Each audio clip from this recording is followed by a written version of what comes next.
إن حضرة النبي المصطفى سيدنا محمد صلى الله عليه وسلم وعلى آله وأصحابه وأزواجه وأولاده وذريته وأهل بيته وجميع أمته ونخص خصوصا إلى الشيخ أبو بكر الشاطبي والشيخ زين الدين المالباري وصلنا كي هجي مختار الشفاعة عبد الغفور كي هجي أحمد هشام كي هجي محمد هاشم كي هجي أحمد بشير شفاعة وإلى جميع من حضروا في هذا المجلس المبارك الفاتحة.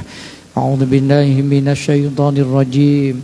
بسم الله الرحمن الرحيم. الحمد لله رب العالمين الرحمن الرحيم مالك يوم الدين إياك نعبد وإياك نستعين اهدنا الصراط المستقيم صراط الذين أنعمت عليهم غير المغضوب عليهم ولا الضالين آمين.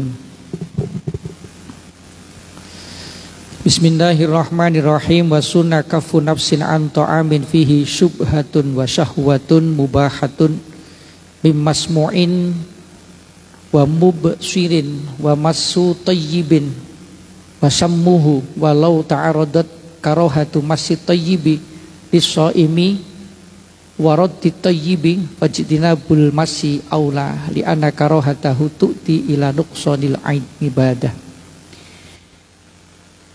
Termasuk bagian yang disunatkan di dalam puasa adalah menjaga diri kita dari makan makanan yang terdapat syubhat di dalamnya atau syahwat yang dimubahkan.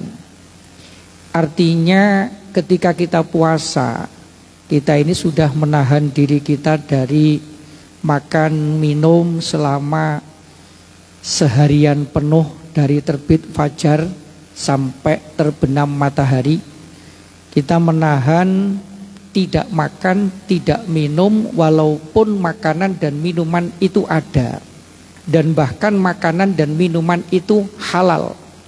Tapi kita mencegah dari sesuatu yang halal, dari sesuatu yang ada di hadapan kita dalam rangka untuk riyadhatun nafsi, menghajar nafsu kita, membiasakan nafsu keinginan kita agar jangan senantiasa hanya cenderung kepada sesuatu yang mengandung nikmat yang bisa menyenangkan hawa nafsu kita. Nah, maka oleh sebab itu ketika nanti kita berbuka puasa, maka disunatkan untuk tidak menuruti nafsu kita dengan memakan makanan-makanan yang dalam makanan itu terdapat syubhat. Syubhat itu apa?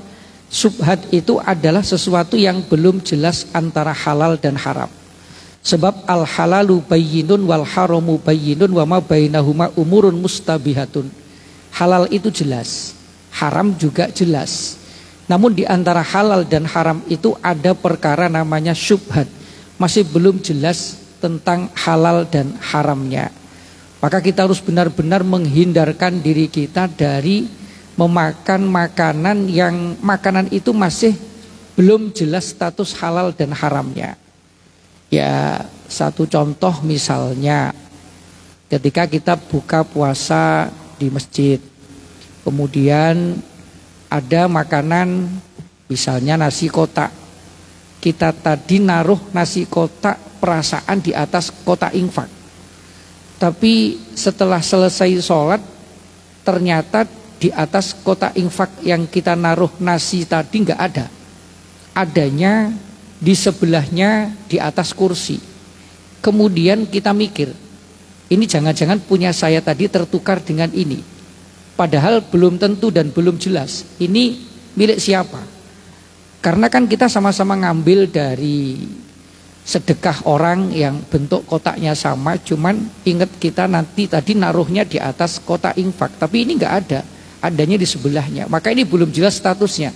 Jangan-jangan punya orang lain. Kalau kemudian kita ambil berarti ada unsur syubhat di dalamnya, belum jelas statusnya. Ini jangan-jangan punya orang. Nanti kalau saya ambil nanti orang yang punya kecewa dan seterusnya. Mending nggak usah diambil. Kalau memang kita nggak yakin betul kalau ini tidak memang kita tadi menaruhnya di situ. Ini termasuk bagian daripada syubhat. Jadi syubhat itu sesuatu yang belum jelas status halal dan haramnya. Maka oleh sebab itu menghindari betul dari sesuatu yang berbau syubhat. Itu sunnah hukumnya. Dan juga sesuatu yang mengandung unsur sekedar menuruti syahwat, keinginan. Ketika berbuka puasa, mohon maaf, menunya yang luar biasa mahal. Bukber di mana ya? Di Baba Siput, Kelong Baba, mana itu yang di Bengkong itu yang mahal luar biasa itu. Masuk ke sana satu keluarga, satu mobil, pulang bayarnya bisa 2 juta lebih itu hanya sekedar makan berbuka saja. Ini berarti memang sekedar menuruti syahwat yang mubahah. Itu boleh karena sejatinya kita akan beli di situ. Beli pakai uang kita halal dari gaji dan hasil keringat kita. Tapi kalau sekedar kita menuruti hawa nafsu, keinginan, nikmat, lezat, sekedar kenikmatan, kelezatan, berarti makna daripada puasa itu hilang. Karena puasa sejatinya adalah bagaimana kita ini melatih diri kita untuk berlapar dan juga menahan haus agar kita ini punya sifat peduli sosial terhadap orang lain yang merasakan kelaparan. Kalau orang fakir, orang miskin lapar, memang tidak ada yang dimakan. Tapi kalau kita lapar sebatas hanya menunda waktu makan. Sudah kita siapkan menu berbuka yang nikmat dan lezat luar biasa, bahkan lebih nikmat dan lebih lezat daripada hari-hari biasa. Nah, kalau itu kemudian menjadi satu tujuan kita, hanya untuk menuruti syahwat yang mubahah, syahwat yang diperbolehkan, maka hal-hal yang seperti itu dapat mengurangi daripada makna puasa itu sendiri. Sehingga yang diharapkan dari madrasah Ramadan, pelajaran dari puasa kita ini agar kita bisa merasakan lapar dan haus sebagaimana yang dirasakan oleh orang-orang yang memang kurang mampu, sehingga nanti ada kepedulian sosial. Oh, ternyata orang lapar itu begitu ya, nggak enak, orang haus itu begitu. Sehingga kalau ada orang yang membutuhkan, kita ada rasa untuk berbagi, karena ternyata memang lapar itu rasanya tidak enak. Nah, tapi kalau kemudian kita berlapar menunda waktu makan, akan tetapi pada saat nanti kita berbuka, kemudian kita menuruti syahwat, keinginan, dan bahkan cenderung memakan sesuatu yang masih ada unsur subhat, maka itu akan mengurangi daripada makna puasa itu sendiri. Qala fil hilyati al aula lis-shaimi tarkul ihtikal wa yukrahu siwakun ba'da zawal wa qabla ghurubin wa innama au akala karihan nasiyan. Di dalam kitab hilyah al aula, yang lebih utama bagi orang yang berpuasa itu meninggalkan untuk ihtikal, celak mata dengan ismit, celak ismit. Jadi ihtikal itu sebaiknya dihindari pada saat puasa, karena yang demikian itu nanti mengarahnya kepada sesuatu yang syahwat mubahah. Nah, kemudian watarkul siwak ba'da zawal, meninggalkan untuk bersiwak atau gosok gigi setelah waktu duhur, wa qabla ghurub, dan sebelum terbenamnya matahari. Wa innama, walaupun bangun tidur, walaupun kita bangun tidur dan sadar kalau bau mulut kita tidak enak, tapi kalau setelah waktu duhur sampai terbenamnya matahari, itu makruh hukumnya kita menggunakan siwak atau gosok gigi dengan menggunakan odol atau pasta gigi, walaupun mulut kita berbau. Sebab la halumu famis shaimi atyabu indallahi min rihil miski, bau tidak sedapnya orang yang berpuasa itu lebih harum menurut penilaian Allah dibanding dengan parfum kasturi yang paling harum sekalipun. Ataupun kita baru makan makanan yang berbau, habis makan jengkol, sahurnya pakai jengkol, kemudian pada saat kita ini beraktivitas, berinteraksi, tadi pagi lupa nggak gosok gigi, begitu habis duhur ternyata bau mulut kita nggak sedap, itu pun tetap makruh hukumnya untuk bersiwak ataupun gosok gigi. Walaupun kita baru saja makan makanan yang benar-benar menimbulkan bau yang tidak sedap. Wa mimma yata'akkadu lis-shaimi kaful lisani an kulli muharramin kakidbin wa ghibatin wa musatamatin li anahu muhbitun lil ajri kama saruhu bihi. Dan sesuatu yang sangat disunatkan bagi orang yang berpuasa itu menjaga lisannya dari segala sesuatu yang diharamkan untuk diucapkan, seperti berdusta, ghibah, musatamatah, adu domba dan seterusnya. Karena hal itu di samping memang hukumnya haram, itu dapat menghapus pahala puasa. Jadi dijaga betul saat sedang kita berpuasa, maka benar-benar menjaga lisan kita dari hal-hal yang tidak diperbolehkan secara syara, termasuk ghibah itu kita hindari, kemudian berdusta, termasuk adu domba dan segala macam dari apa yang kita ucapkan. Kalau memang itu adalah sesuatu yang memang menjadikan pahala puasa kita nanti hilang, tidak hanya itu, bahkan apa yang kita lakukan itu termasuk sesuatu yang diharamkan secara syariat. Jadi betul-betul dijaga. Makanya kalau kita sulit untuk menjaga lisan kita dari melakukan hal-hal yang bisa menghilangkan pahala puasa, ya mending puasanya sambil tidur saja. Tidur lebih aman. Maka ada istilah naumus shaim ibadatun. Tidurnya orang puasa itu ibadah. Namun demikian ya jangan kemudian kita ini menghabiskan waktu hanya untuk tidur terus. Bangun subuh, tidur lagi. Sholat duhur, tidur lagi. Habis asar, tidur lagi. Terus buka. Ya walaupun sah puasa kita sah. Tapi kalau dengan tidur lebih aman, mending tidur daripada melek tapi lisan kita hanya berdusta, lisan kita hanya untuk ghibah, lisan kita untuk adu domba, namimah, untuk permusuhan. Itu mending kita tidur. Jadi menjaga, kurangi pembicaraan. Kalau mulai ada pembicaraan, ngumpul-ngumpul kok sudah arah-arahnya menyebutkan sesuatu menyangkut tentang keburukan orang lain, pergi aja, pergi. Karena kadang-kadang kita ngobrol awalnya ya ngomong biasa, tapi nanti lama-kelamaan sampai kita akhirnya menceritakan orang, pergi gitu aja, pergi. Kalau memang kita tidak mampu untuk mencegah, kalau mampu mencegah, stop, jangan ngomongin orang, ya kita stop. Kalau kita misalnya takut, kalau kita stop nanti kita dikira sok-sokan dan segala macam, pergi, tinggalkan aja majelis itu. Maka ya sudah, kita agak mengurangi daripada ngumpul-ngumpul yang sifatnya nanti cenderung kepada menceritakan aib dan kejelekan orang lain. Ini sudah kita bahas beberapa waktu yang lalu, termasuk perkara-perkara yang dapat menghilangkan puasa, pahala puasa, antara lain adalah berdusta, kemudian ghibah, kemudian namimah, adu domba, kemudian al-yaminul ghamus, sumpah yang palsu, dan yang kelima adalah an-nadru bisyahwat, melihat dengan birahi. Hal-hal yang tidak begitu penting sebaiknya kita tinggalkan saat kita sedang berpuasa. Termasuk ngabuburit, keliling-keliling sambil naik motor ke sana kemari. Kalau memang tidak ada keperluan, sebaiknya kita kurangi. Karena nanti bisa cenderung di jalan itu macam-macam yang kita jumpain. Bisa melihat sesuatu yang mungkin itu termasuk an-nadru bisyahwat, melihat dengan birahi. Jadi kita hindari, kita kurangi yang kayak begitu-begitu dalam rangka untuk agar puasa kita itu lebih mengarah kepada kesempurnaan.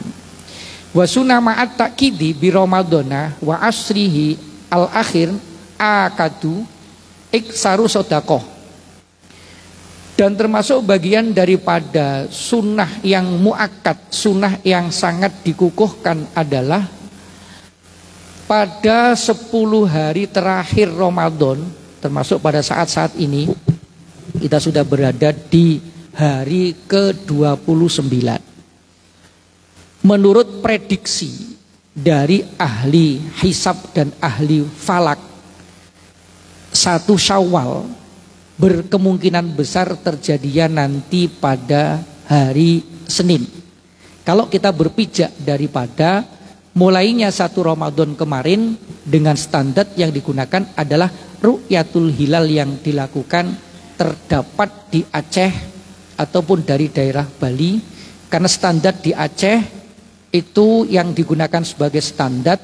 Aceh adalah wilayah terbarat atau paling barat dari Indonesia, sehingga tingkat derajat yang paling tinggi dari hilal, posisi hilal itu terdapat di Aceh, sudah hampir 4 derajat. Selebihnya belum mencapai 4 derajat sehingga tidak nampak ru'yahnya hilal.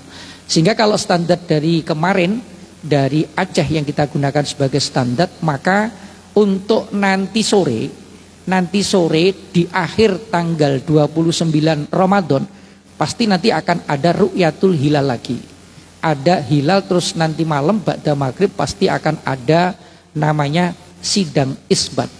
Nah, menurut prediksi para ahli falak, ahli hisab, maka nanti sore itu tingkat hilalnya belum mencapai kepada tingkat hilal yang imkanur ru'yah, memungkinkan untuk dilihat. Bahkan dengan alat secanggih apapun belum kelihatan karena bulannya masih terlalu muda.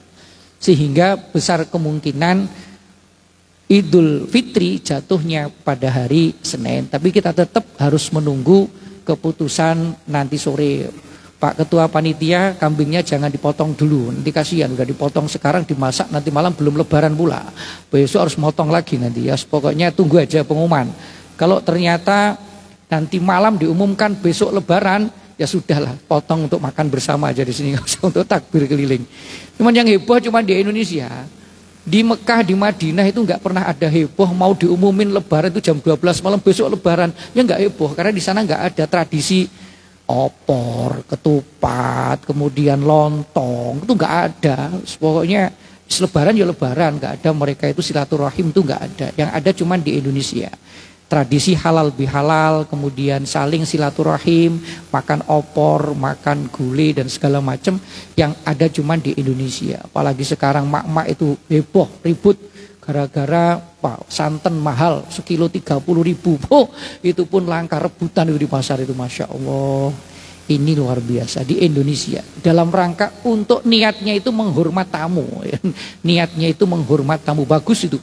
Karena ikramud dhaif, menghormat tamu itu bagian dari sesuatu yang dimuliakan, disunahkan. Cuman ya jangan terlalu berlebihan. Sehingga dengan demikian kita masih ada waktu. Hari ini tanggal 29, mudah-mudahan nanti malam masih Ramadan sehingga biar kita masih ketemu dengan Ramadan. Nah, 10 hari terakhir Ramadan itu sangat disunatkan untuk apa? Iksarus sodakoh, memperbanyak sedekah. Memperbanyak sedekah di 10 hari terakhir bulan Ramadan. Kalau kita masih punya harta, punya duit, nah pas kita ingin bersedekah untuk saudara kita, ngasih THR, kemudian bersedekah kepada orang tua kita, guru-guru kita, sebaiknya lakukan di 10 hari terakhir bulan Ramadan. Karena di situ benar-benar sangat dikukuhkan, sangat disunatkan, apalagi kalau bisa lakukan itu pada malam hari. Transaksinya itu malam. Mau transfer kepada keluarga, transaksinya malam. Kenapa malam? Bisa jadi pas kita transaksi itu ketemu dengan Lailatul Qadar gitu loh. Jadi pas malam bisa jadi nanti pas ketemu dengan Lailatul Qadar. Tapi pun kalaupun tidak malam, siang pun juga tidak apa-apa. Yang penting masih berada di 10 hari terakhir daripada bulan Ramadan. Sebab itu termasuk bagian daripada yang disunahkan 10 hari terakhir bulan Ramadan. Iksarus sodakoh, kemudian watausiatun ala ayalin, melapangkan anggaran belanja kepada keluarga. Kasih duit istrinya, sana beli baju lebaran, anak-anaknya dibelikan baju lebaran, dibelikan pokoknya perlengkapan kita servis keluarga kita. Tausiatun alal ayal, melapangkan anggaran budget kepada keluarga. Itu sangat disunatkan di 10 hari terakhir bulan Ramadan. Karena dengan kita tausiah, kita melebarkan, meluaskan budget anggaran belanja untuk keluarga kita, maka Allah akan melapangkan rizki kita. Dengan kita tausiah, melapangkan belanja untuk keluarga kita. Jadi sangat disunatkan. Apalagi ini menjelang Lebaran. Jadi pokoknya ada sesuatu yang lebih yang kita budget anggaran itu kita lebihkan. Kan kita baru dapat THR, semoga diberikan kepada keluarga. Ini dalam rangka untuk menyenangkan keluarga dengan tausiah atau melapangkan budget untuk keluarga, itu sangat disunatkan. Kemudian wa ihsanun alal aqarib wal jiron lil ittiba, berbuat baik kepada kerabat saudara kita, baik saudara yang dekat atau saudara yang jauh. Saudara yang dekat yang tinggal sama-sama di Batam, yang jauh yang di kampung, kasih THR, kasih pokoknya ya kalau memang ada banyak ya berbagi, ada sedikit ya berbagi dalam rangka untuk berbagi, berbuat baik kepada akorib, keluarga kita yang masih ada hubungan saudara dengan kita. Wal jiron, dengan tetangga, berbagi dengan tetangga. Lil ittiba, karena hal itu adalah ittiba. Ittiba mengikuti apa yang dilakukan oleh baginda Rasulullah sallallahu alaihi wasallam. Lil ittiba annahu sallallahu alaihi wasallam kana ajwadun nasi bil khairi wa kana ajwadu man yakunu fi Ramadan hina yalqahu Jibril wal makna fi dzalika tafrigu qulubis shaimi wal qaimina lil ibadati. Jadi Rasulullah sallallahu alaihi wasallam itu ajwadun nas, paling dermawannya orang dengan berbuat kebaikan, apalagi pada akhir daripada Ramadan. Beliau itu paling dermawannya orang. Jadi makanya kita ittiba, mengikut kepada apa yang dilakukan oleh baginda Rasulullah sallallahu alaihi wasallam, berbuat baik kepada kerabat, berbuat baik kepada tetangga. Wa yuftiras shaimin, dan memberikan buka puasa kepada orang-orang yang berpuasa. Ini biasa kita lakukan dengan iftar, kita memberikan buka kepada orang yang berpuasa. Hadisnya sangat jelas, siapa yang memberikan buka untuk orang yang berpuasa, maka dia akan mendapatkan pahala sejumlah orang yang berbuka dengan makanannya tadi tanpa mengurangi sedikit pun dari pahala orang yang berbuka puasa. Jadi itu dilakukan di bulan Ramadan, apalah lagi di 10 hari terakhir daripada bulan Ramadan. Kemudian wa iksaru tilawatil Quran, memperbanyak membaca Al-Quran. Kita perbanyak. Sudah khatam atau belum? Kalau belum, masih ada 2 hari. Mungkin enggak untuk menghatamkan, ya usaha. Insya Allah usaha. Jadi kita usahakan memperbanyak membaca Al-Quran, karena Ramadan ini adalah ulang tahunnya Al-Quran. Al-Quran turun di bulan Ramadan. Kalau kita melihat daripada sejarahnya, Al-Quran itu turun dengan 2 tahapan. Tahapan yang pertama, Al-Quran itu turun dari Lauhul Mahfud ke Baitul Izzah. Baitul Izzah itu langit dunia, langit yang ada di nampak dari dunia. Al-Quran turun dari Lauhul Mahfud ke Baitul Izzah. Itu terjadinya juga pada bulan Ramadan yang kita kenal dengan Lailatul Qadar. Sehingga di dalam surah Al-Qadar Allah berfirman, Inna anzalnahu fi Lailatul Qadr. Sesungguhnya kami menurunkan Al-Quran pada malam Qadar. Nah, Al-Quran turun dari Lauhul Mahfud ke Baitul Izzah itu pada malam Lailatul Qadar. Itu secara utuh, satu Al-Quran full dari Al-Fatihah, Al-Baqarah sampai An-Nas 30 juz komplit. Itu Al-Quran yang pertama.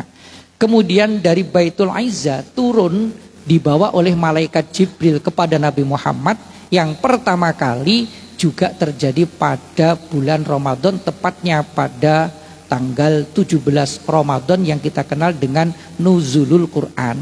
Cuman itu yang pertama kali turun surah Al-Alaq ayat 1 sampai 5. Iqra bismi rabbikal ladzi khalaq, khalaqal insana min 'alaq, iqra wa rabbukal akramul ladzi 'allama bil qalam 'allamal insana ma lam ya'lam. Yang turun yang pertama kali surah Al-Alaq ayat 1 sampai 5 di Gua Hira, yang pada waktu itu Nabi Muhammad sedang berkholwat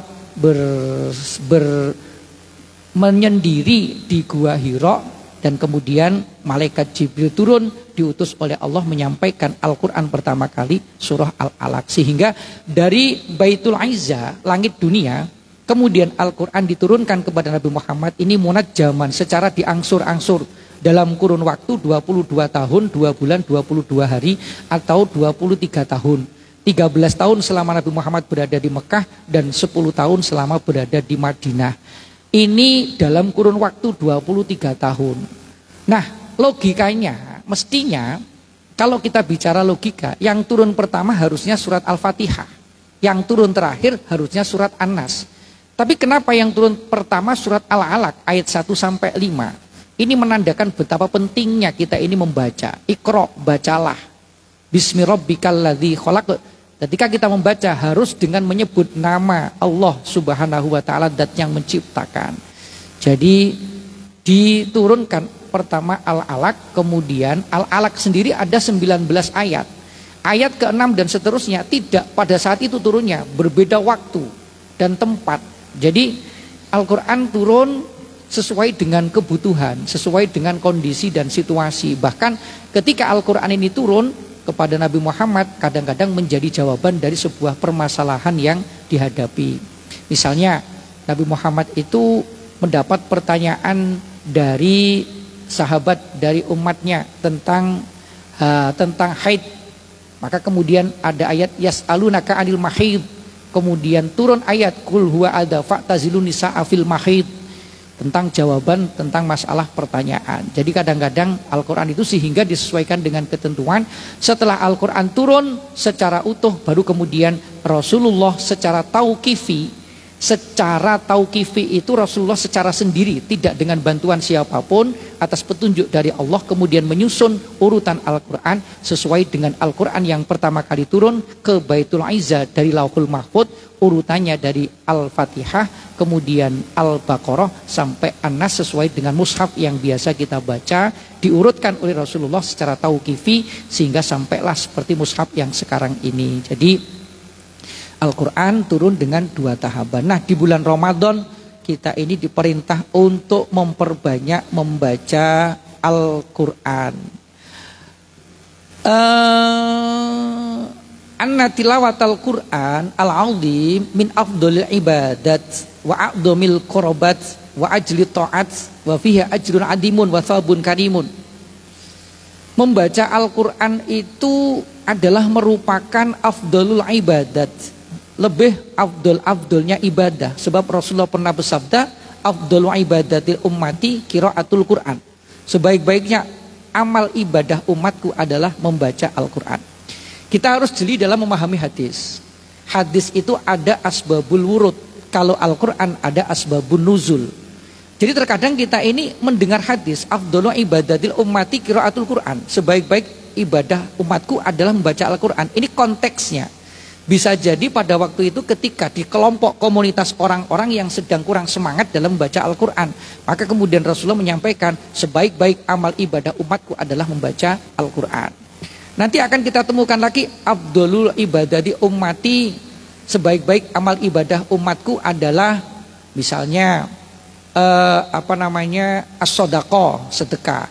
Karena dalam konteks-konteks tertentu dalam asbabul wurud itu sebab-sebabnya hadis itu ada karena dalam kondisi dan situasi yang berbeda-beda. Sehingga salah satu amal ibadah yang terbaik yang disampaikan oleh baginda Rasulullah adalah membaca Al-Quran, terutama di bulan Ramadan.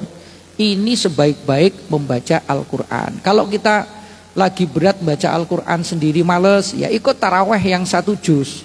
Dengan taraweh 1 juz cukup dengan modal berikut berdiri mendengarkan, pahala kita sama. Sebab orang yang mendengarkan bacaan sama dengan orang yang membaca. Cuman yang membaca bonus, dapat pahala tambahan. Tapi kita sudah dapat pahala. Jadi dengan 1 juz kita ikut taraweh, dapat ngaji malam itu 1 juz sudah. Ini amal ibadah yang terbaik, terutama di 10 hari terakhir bulan Ramadan, dengan memperbanyak membaca Al-Quran. Maka sudah tepat DKM Masjid Al-Kafah menetapkan 10 hari terakhir Ramadan tarawehnya 1 juz. Walaupun mungkin Secara kuantitas jamaahnya berkurang, nggak masalah karena tarawih ini juga pilihan. Ada yang ingin tarawih cepat, ya silahkan mencari tempat yang cepat.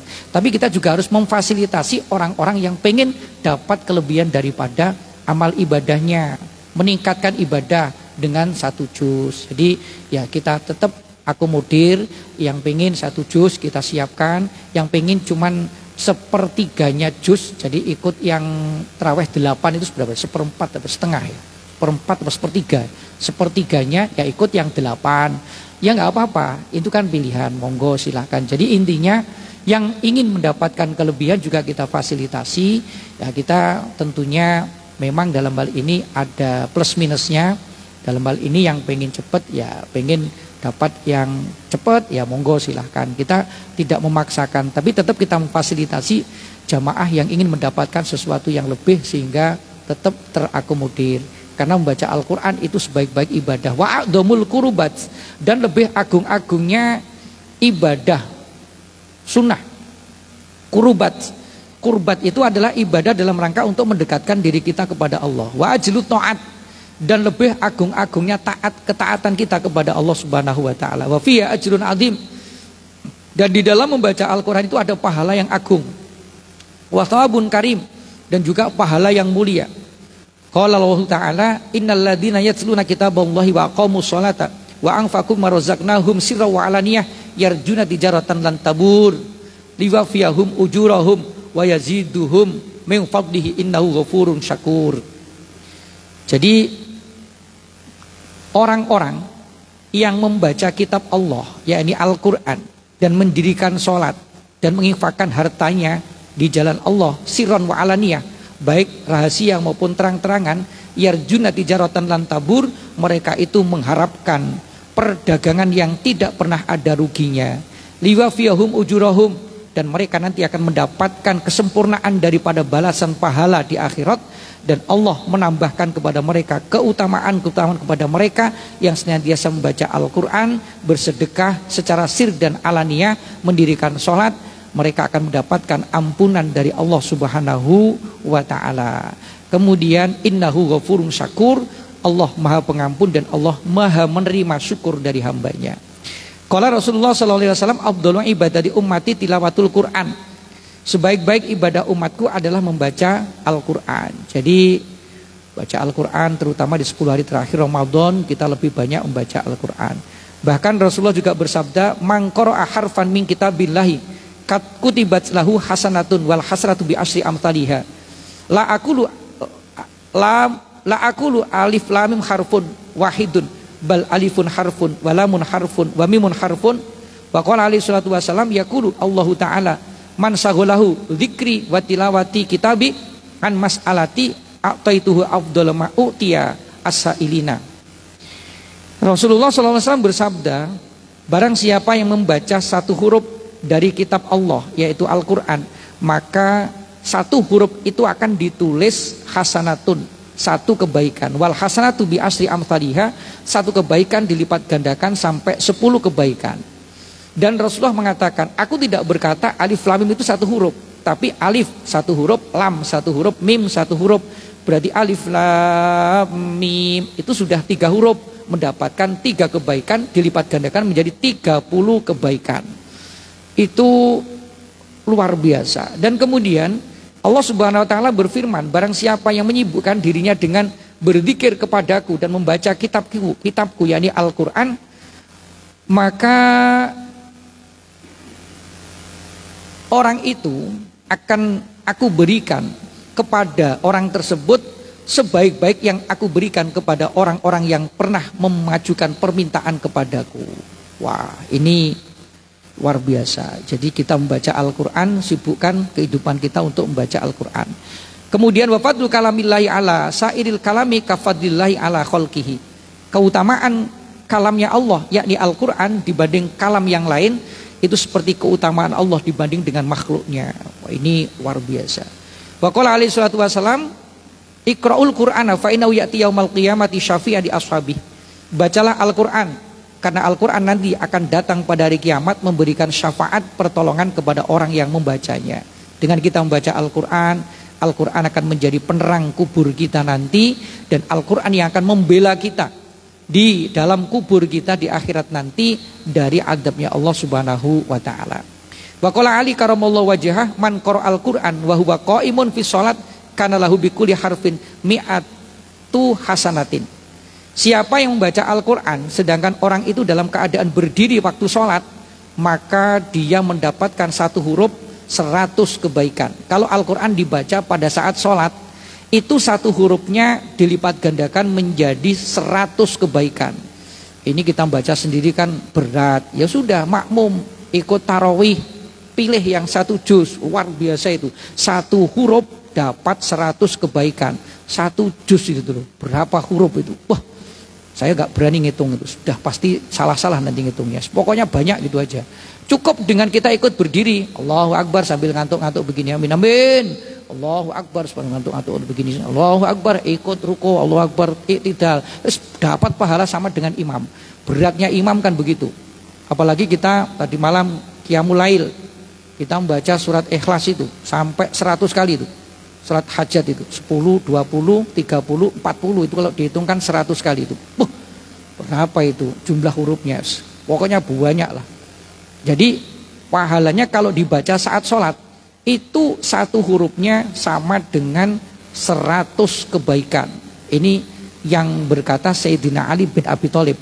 Ali itu adalah pintunya ilmu. Rasulullah mengatakan ana madinatul ilmi wa aliyu babuha faman arada fathaha falyati bibabiha. Aku adalah gudangnya ilmu, kata Rasulullah. Wa aliyu babuha. Ali itu pintunya. Siapa pengen mendapatkan ilmu, maka datanginya Sayyidina Ali, karena yang tahu pintunya ilmu adalah Sayyidina Ali. Jadi satu huruf Al-Quran kalau dibaca saat sholat itu pahalanya dilipat gandakan jadi 100 kebaikan. Waman qara'ahu wa huwa qa'idun fis sholat kana lahu bikulli harfin khamsuna hasanatan. Nah, kalau nggak kuat berdiri satu juz sholatnya, kemudian sambil duduk, jadi makmum sholat tarawih satu juz tapi sambil duduk karena memang tidak mampu berdiri, atau mampu berdiri tapi sholat sunat itu boleh sambil duduk. Walaupun mampu berdiri sah hukumnya untuk sholat sunat. Sholat sunatnya sambil duduk, maka diskon 50%. Pahalanya satu huruf cuman 50 kebaikan. Ini bagi yang sholat sambil duduk.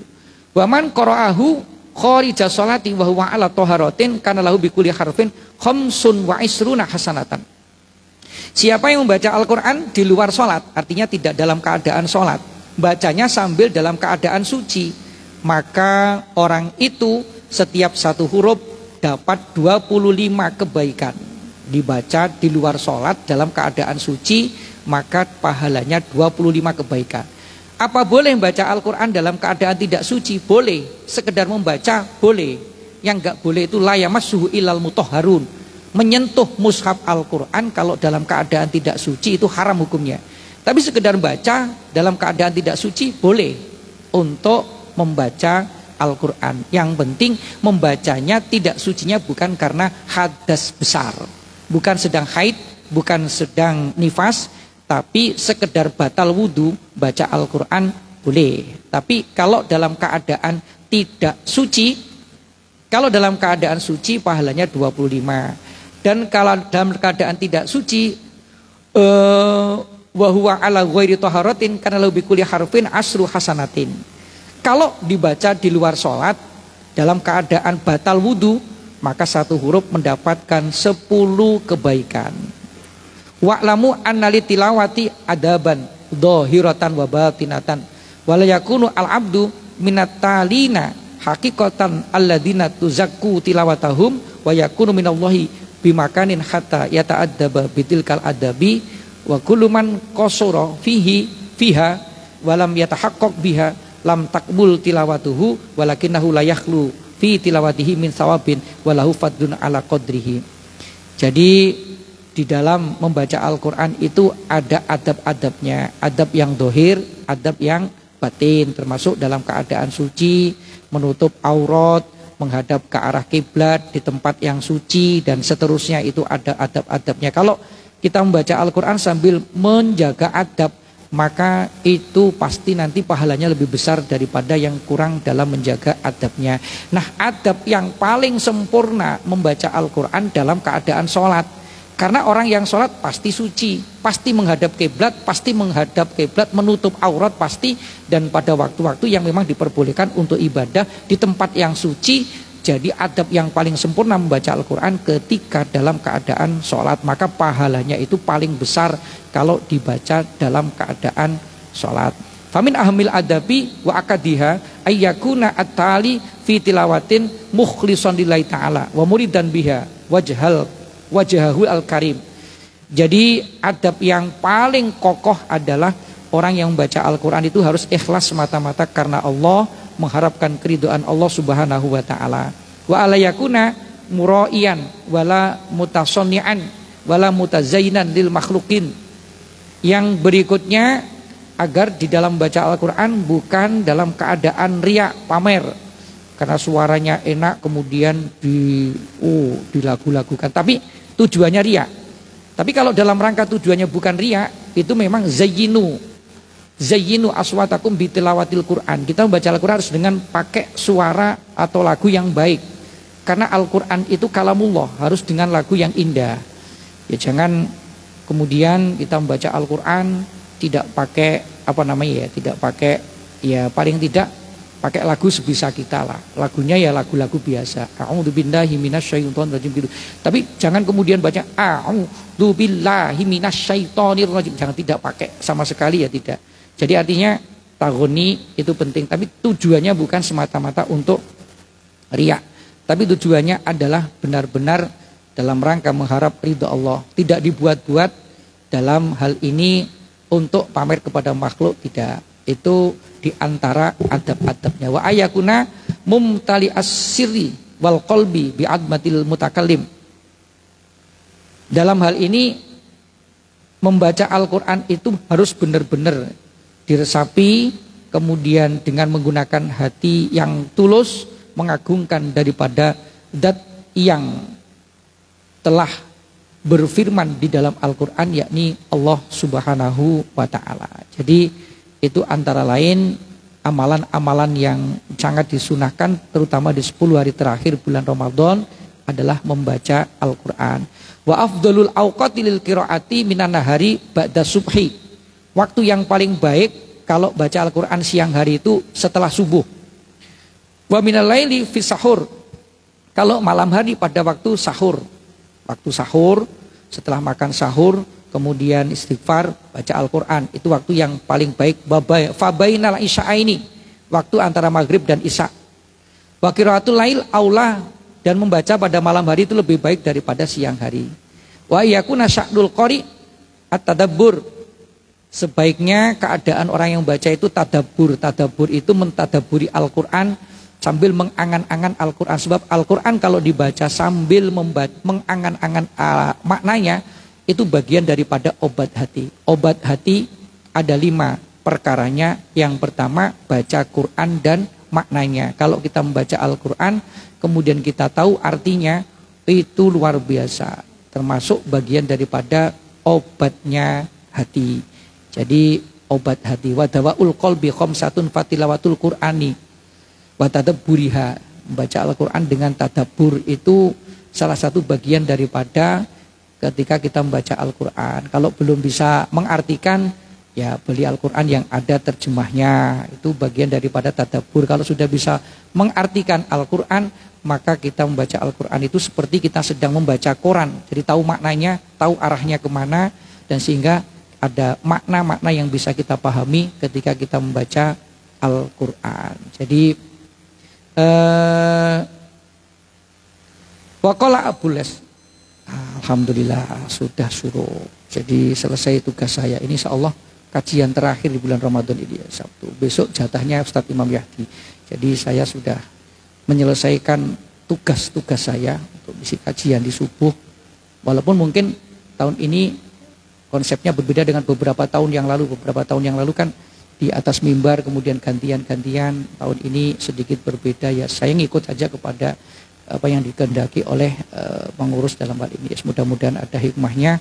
Selama Ramadan saya memberikan kajian, kalau ada salah dan khilaf mohon dimaafkan menjelang datangnya hari kemenangan Idul Fitri. Mudah-mudahan kita senantiasa amal ibadah kita diterima oleh Allah Subhanahu wa taala, kesalahan kita diampuni oleh Allah, dan pada akhirnya kita benar-benar Idul Fitri kembali kepada fitrah kesucian kayaumi waladatu ummuhu, sebagaimana bayi yang baru dilahirkan dari ibu kita. Amin Allahumma amin. Wallahu a'lam bishawab. Subhanakallahumma bihamdik asyhadu an la ilaha illa anta astaghfiruka wa atubu ilaik. Assalamualaikum warahmatullahi wabarakatuh.